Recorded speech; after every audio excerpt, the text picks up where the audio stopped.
Felly, mae gyda ni hafaliad cwadratig, a mae'n dweithio ni bod gyda'r hafaliad cwadratig yma gwreiddiau real.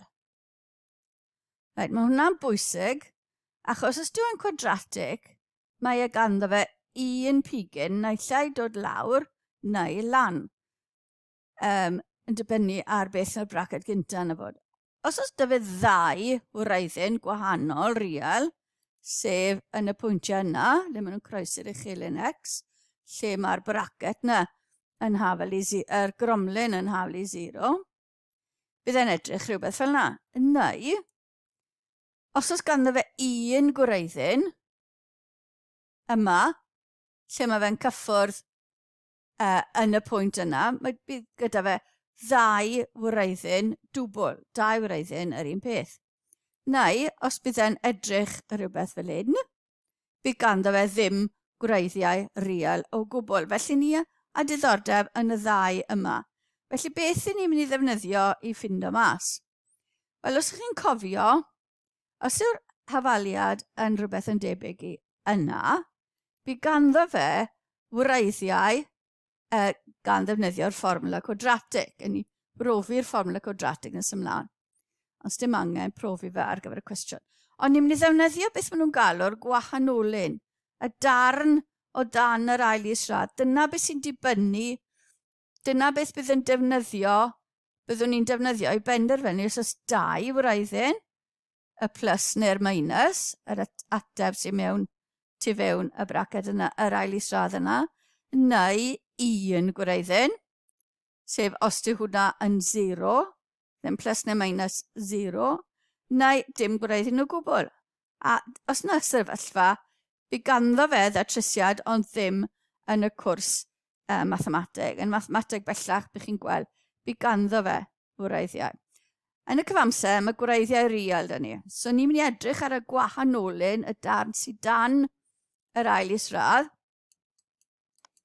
Ac os dyw e fwy na 0, bydd dy fi plus a minus ryw ateb, felly byddai'n croesi'r uchelyn x ddwy waith bydd 2 ateb dy fi ar gyfer y 2 wreiddyn real gwahanol.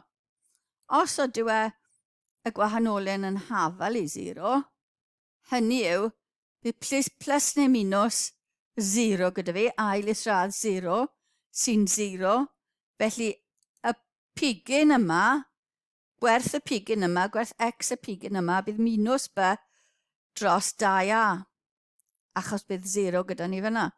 Felly un gwreiddyn dwbl, un gwreiddyn gyda ni fel ateb. Felly mae'r gromlyn yn dim ond yn cyffwrdd ar uchelyn x. Os yw'r sefyllfa yma gyda ni, bydd y gwahanolyn yn negatif, hynny yw, bydd rhif negatif dyn ni o dan yr ail israd. Felly bydd dim gwreiddiau real gyda ni. Os fyddech chi'n gwneud mas bellach, byddech chi'n dod o hyd i ffordd o ddod o hyd i ateb ar gyfer hwnna. Ond yn y cwrs mathemateg, does ganddo fe ddim ateb. Does ganddo fe ddim wreiddyn, dwi ddim yn croesi'r uchelyn x. Felly darn A, dangoswch fod 7c sgwar minus 4c plus 80 yn llai na'n ein hafel i 0. Felly ni dechrau gyda'r hafaliad gwreiddiol, a maen nhw'n dweithio ni bod y gwreiddiau yn real, felly fi angen y gwahanolyn, y symbol am y gwahanolyn, y darn o dan yr ail isradd yn y fformwla cwadratig, fi angen hwnna fod yn fwy na'n ein hafal i 0. Y gwahanolyn ar gyfer y gwreiddiol yn positif neu hafel i 0. Felly, y darn B yw'r darn o flaen yr x. Felly, mae minus c minus 2 i gyd i sgwario dy fi. Minus 4ac. Minus 4a yw'r darn o flaen yr x sgwar. Felly 2c minus 7. A c yw'r darn ola, a plus c minus 3. Felly dyna beth sydd dynnu. Fi wedi gwneud nhw gwan lliwiau achos fi'n mynd i wneud nhw ar wahân. Felly braced cynta, mae minus i sgwario mynd yn plus. Mae braced y fi wedyn wedi sgwario. Felly c sgwar sgwaro'r un ola, felly plus 4, a 2 waith y canol, felly minus 2k 2 waith gyda fi. A mae tu fewn a'r tu fas. Felly minus 4k dy fi, felly dyna beth yw ateb yr bracet na i gyd wedi sgwario.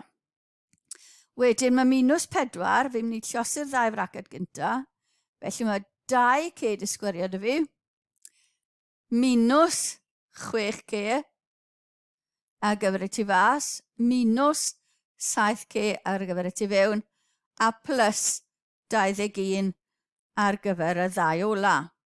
Felly bwysig bod ni'n neud nhw'n trefn, naill defnyddio cynta, y ddau gynta, y ddau tu fas, ddau tu fewn, a'r ddau ola, fel Mr Smiley neu ffoil neu ty beth chi'n neud.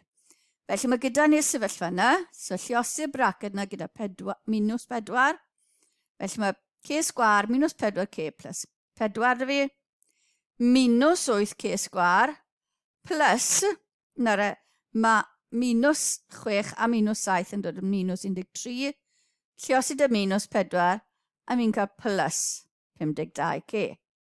A wedyn minus 4 llosi 21 plus 21 yn minus 84. Casglu'r termau, felly mae minus 7k sgwar dy fi, minus 48k, y 2k, a ddau ola yn rhoi minus 80. Nawr fi angen y gwahanolyn i fo fwy na'n ein hafel i 0. Felly, dyma ni, dyma beth sydd gyda fi, mae'r gwahanolyn yn fwy na'n ein hafel i 0 ar gyfer gwreiddiau real. Nawr, naill a fi'n llosi dy minus 1, a cofio bod angen newid ffurf yr ail israd, ni'n mynd â popeth draw o'r ochr arall, a dyna beth dwi wedi gwneud. Felly 0 ar gyfer yr ochr chwith, a plus 7k sgwar, minus 48k, a plus 80. Felly 0 yn fwy na'r yna yn golygu bod nhw yn llai na'n ein hafel i 0. Felly, so dyna darn A. Gwerthoedd posibl k. Felly, ydyw hwn yn ffactorio? Nawr, chi'n gallu defnyddio'ch cyfrifiannell, ond os dwi'n gweud darganfyddwch gwerthoedd posibl a dangoswch, mae'n bwysig bod chi'n dangos, a mae moyn rhoi 4 marc i chi, mae'n bwysig bod chi'n dangos y cymau. Chi ddefnyddio'ch cyfrifiannell wedyn i checo, ond yn y cyfamser mae angen ffactorio. Felly mae 7 a 1, dyn ni am y ddau gynta. Nawr, mae plus 80 dy fi ar y diwedd, felly fi wedi dod i minus a minus ar y ddau ohonyn nhw. Fi angen ffactorau 80 sy'n mynd i adio wedyn i roi 48. A dyna beth sydd dy fi, mae 1 a 80 ddim, a cofio bod eisiau llosi dy 7, un o'n nhw dy 7 i roi yr ateb fi angen. 2 a 40, wel 2 llosi 7 yn 14, a 40 ddim yn rhoi 48. 4 a 20, na mae rheina yn, felly fi'n mynd ddefnyddio'r ddau yma, 4 a 20, 7 llosi dy 4, yn minus 28k a minus 20k ar gyfer y canol. Felly fi wedi ffactorio, ond fi angen dod o hyd i le mae rhain yn llai na'n ein hafel i 0. Na gallech chi ddefnyddio rifau tu fas y braced yma gan ddefnyddio'r pwyntiau lle bydden nhw yn hafel i 0. Neu gallwn ni weld beth sy'n digwydd i gromlin. So mae gromlin yn positif, felly plus 7k sgwad fi. Mae'n bendant yn dod lawr. Mae'n mynd i edrych fan'na. Mae pwyntiau lle mae'n croesi yn plus 4 a plus 20 dros 7.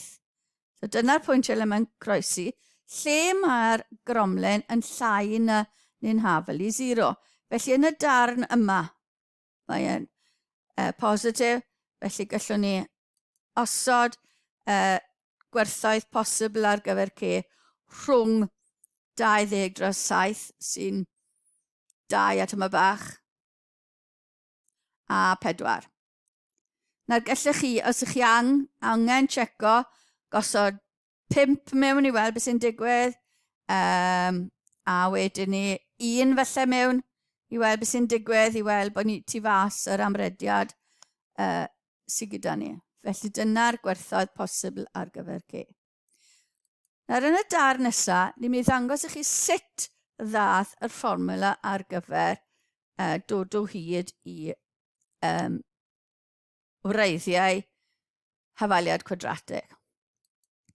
Felly dyna beth ni angen profi. Pam ni'n defnyddio'r fformula yna o wybod bod ax sgwâr plus bx plus c yn haflu 0. Pam ni'n defnyddio hwn?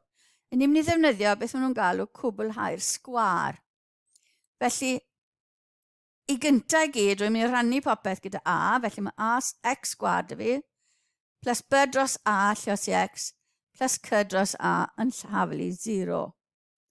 Nawr, i wneud cwblhau'r sgwâr, beth dwi'n wneud yw mae x plus 2 i gyd i sgwario yn haflu x sgwâr plus 4x, a fi'n mynd i adael lefel 2 i sgwario am funed, o achos, os ta dim ond y 2 term cynta fi angen, cwblhau'r sgwâr y 2 cynta, fel fi'n mynd i rhoi x plus 2 wedi sgwario, dyna'r sgwâr, ond minus y term ola yna. Felly mae x plus 2 wedi sgwario minus y 2 sgwâr yw y 2 term gynta yn unig. Felly fi'n mynd i wneud rhywun peth fan hyn. So y 2 term gynta,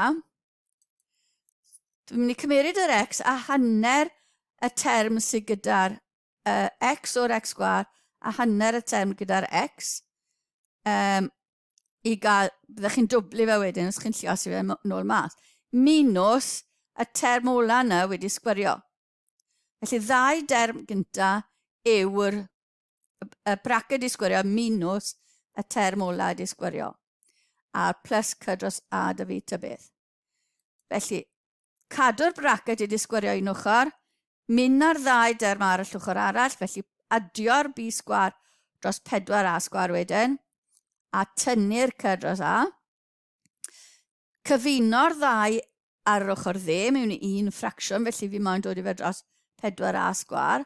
Felly mae eisiau lliosi'r c dros a gyda 2a, neu 4a, top a gwylod, a fi'n cael 4a c dros 4a sgwâr.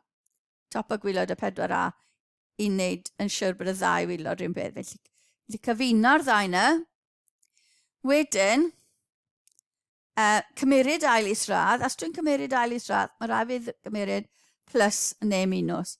A plus neu minus, ond mae'r term gwylod yn gallu cael i ail isradd o, felly fi'n gallu ysgrifennu bod x plus b dros 2a yn haflu plus neu minus b sgwâr minus 4a c dros 2a yn unig. Wedyn, mi wedi cymeryd hwnna mas o'r ail isradd.